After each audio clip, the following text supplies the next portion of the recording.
This individual was almost 4 years old before he learned to speak. Teachers told his parents, don't expect a whole lot out of this guy. He's really not going to amount to very much. Well, he did learn to speak. He actually did pretty good in school, especially with mathematics. He really excelled in math. But he never applied himself a whole lot. It just came naturally to him. And in college, it was the same thing. So he passed, but his grades kind of suffered because he just didn't put a whole lot into it. Professors didn't like him. So upon graduation, his dream, his goal that he wanted to do was to become a professor and teach.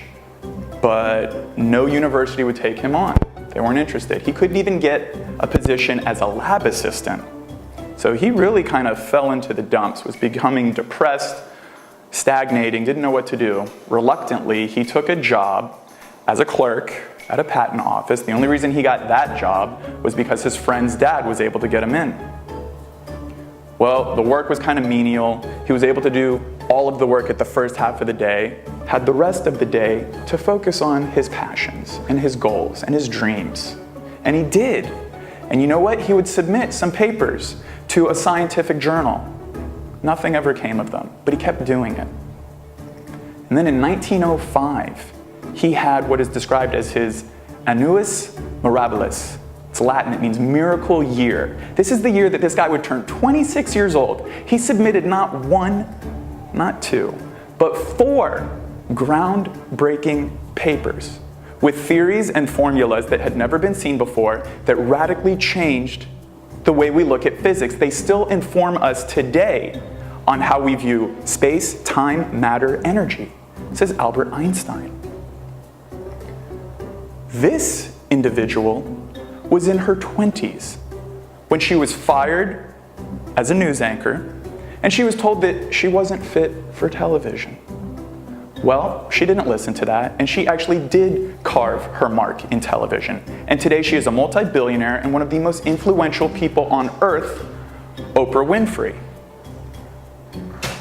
This individual was born into poverty, had to get kicked out of his house with his family and off their land. At a very young age, he had to start working in order to help them. As he got older, he found his sweetheart, he became engaged, and then she died. Later on, he wanted to start a business venture, borrowed money from a friend, went bankrupt. He spent the next 17 years paying off that debt. He suffered from a nervous breakdown, spent almost 6 months in bed, but he still kept moving.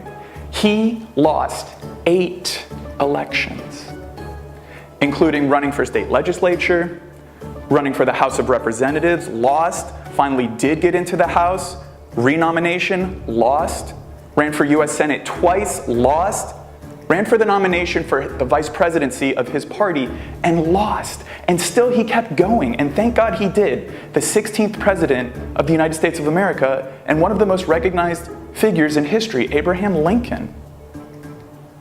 Everybody fails. All of these successful people failed. The only difference between a successful person and a successful person, somebody who is an achiever, and everyone else, is that when they fail, they don't wallow in it. They don't hang around that low energy and analyze it for months and years and let it stall them. They feel it, they feel that pain, but then they learn from it. They pick themselves back up and they just keep moving.